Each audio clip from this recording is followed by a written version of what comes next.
9/5/2023નો આ બનાવ છે.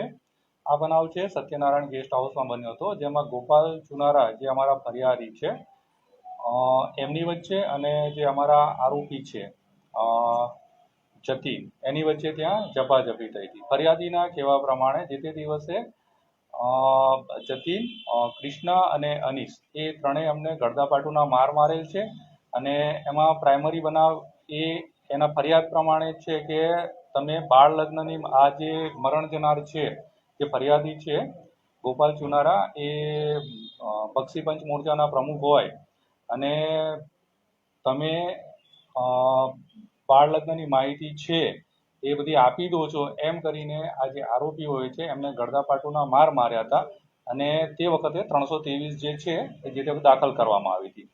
એ પછી 12 તારીખે છે એસએસસી હોસ્પિટલમાંથી એમને મકરપુરાની એક હોસ્પિટલમાં લઈ જવામાં આવ્યા હતા અને ત્યાંથી આ દર્દી છે અનકોન્શિયસ છે એ રીતનો અમને રિપોર્ટ કરવામાં આવ્યો હતો.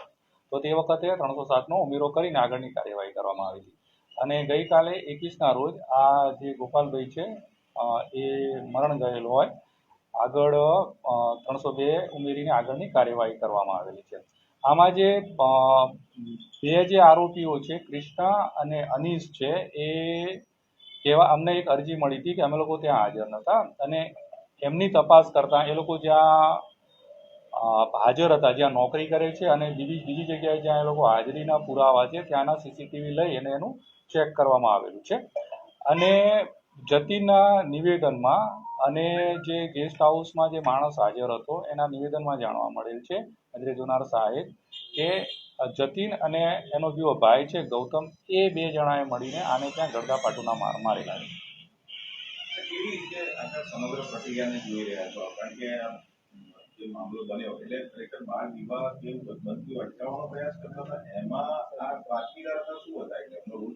હા, એટલે આ જે ગોપાલભાઈ છે જે બક્ષીપંચ મોરચાના કંઈક પ્રમુખ છે અને મોટે ભાગે છે આ જે ક્રાઇમ બ્રાન્ચમાં કંઈક સ્ટેટમેન્ટ આપ્યું હતું અને જે અગાઉ બી આ લોકોએ બાળ લગ્ન અટકાવવા માટે આ પ્રકારની અરજીઓ કરેલી છે. એનું મંદુક આ બંને ભાઈઓને હોય અને એમાં હમણે માર મારેલ છે અને આ બનાવ બનવા પામેલ છે.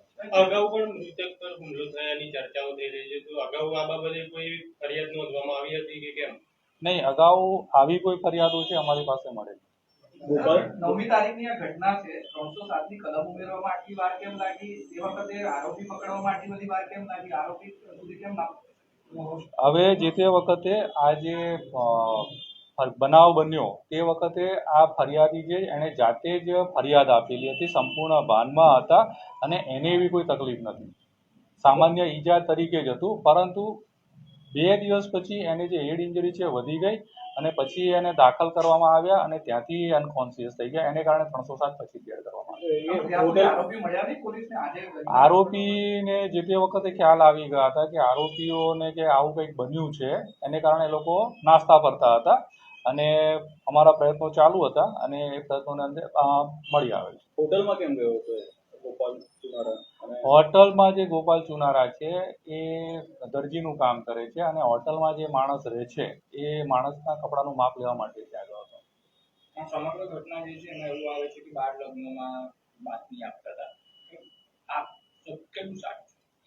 અમારી પાસે જે પ્રાથમિક માહિતી આવી છે, ફરિયાદ આવી છે એના પ્રમાણે અને જે ફરિયાદ અમે નોંધેલી છે અને જે ફરિયાદીએ ફરિયાદ આપેલી છે એમાં તો એ બાળ લગ્નની માહિતી આપે છે, એનું મંદુક આપીને બનાવ બનેલ છે એ જ અમારી પાસે માહિતી છે. ચર્ચા છે એ મુજબ કોઈ મહિલા સાથે આપત્તિજનક સ્થિતિમાં પકડાઈ ગયો હતો ગોપાલ ચુનારા, ત્યારબાદ માર મારવામાં આવ્યો, એ હકીકત છે?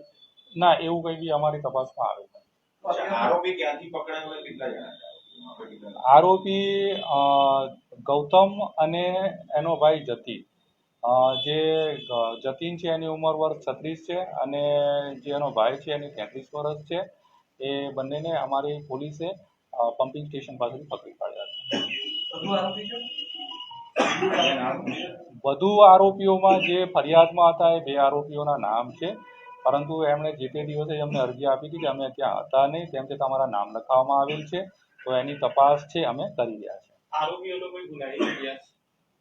આરોપીઓનો અત્યાર પહેલા કોઈ ગુનાહિત ઇતિહાસ